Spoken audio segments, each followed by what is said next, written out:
Alrighty. So for my research presentation, I decided to kind of continue with my last theme from the RLO and look at utilizing AI and technology for more accurate officiating in baseball. So I talked a little about it in my RLO, but basically they've been trying to transition a little bit towards robo umpires or just using technology to pinpoint exactly where pitches land in the strike zone so that they're not calling balls strikes and strikes balls. So, so with better technology, broadcasts now on the broadcast can display pretty much exactly where pitches cross home plate at the major league level. But the MLB is not using this technology yet to officiate its games. And so the umpires are still making these calls, and a decent amount of the time it is incorrect.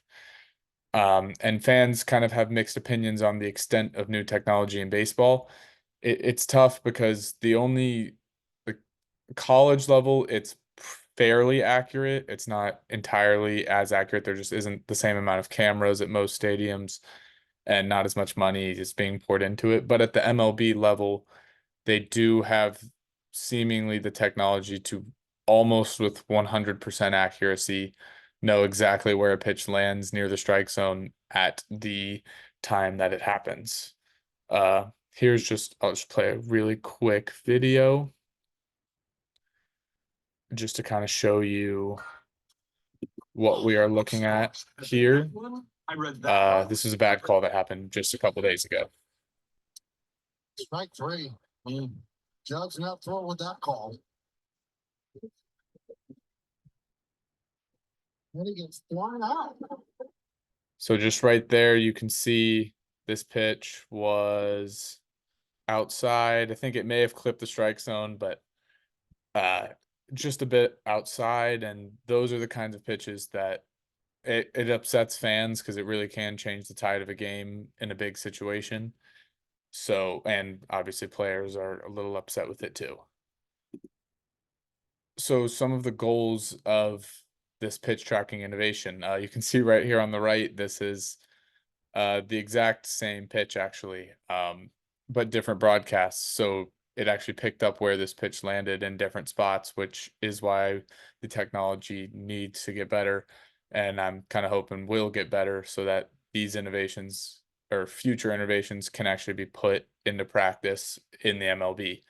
But basically, some of the goals is to make the results as accurate as possible. One way that they've already been trying to do that is they have increased their tracking from 100 frames per second to 300 frames per second. And I believe that most stadiums have about 12 cameras that are all like they're putting together the footage at this 300 frames per second to try to pinpoint exactly where these balls are. And it can actually track the flight of the ball there. And it also grabs swings. But in this case, I'm not as worried about the swings as the location of pitches. Um, some other goals, have the technology accurate enough that all results are trusted by the public. So clearly, if you saw this image here on the right side of the screen, it's tough to trust exactly the technology and where these pitches were. And then one thing they're having trouble with is quickly relaying this pitch result to the game. So in the minor leagues, they have a little challenge option that they've been doing this year. You can use it once per at bat, and you can challenge the call that the umpire makes. But I mean, sometimes umpires are making multiple bad calls in an at bat, and then if the technology isn't accurate, then challenging. I mean, is there even a point if the technology is not good enough? And so some impacts that I think this technology could have, uh, obviously in the MLB, uh, well, they use Hawkeye technology for the current tracking, and I think that it will definitely in the MLB help fan involvement in the game. There's now you can find so many more statistics on players, sprint speed, how much distance they covered, like how they did relative to other players. But some of this software could definitely be used by law enforcement for things like traffic violations. If you've really got this technology beefed up enough and everybody trusts it, then you could use it for speeding or any other type of even just like damage control after the fact of a big incident of kind of what happened and how is that possible that, any event happened? So, yeah. And then here are some of my references. Thank you for watching.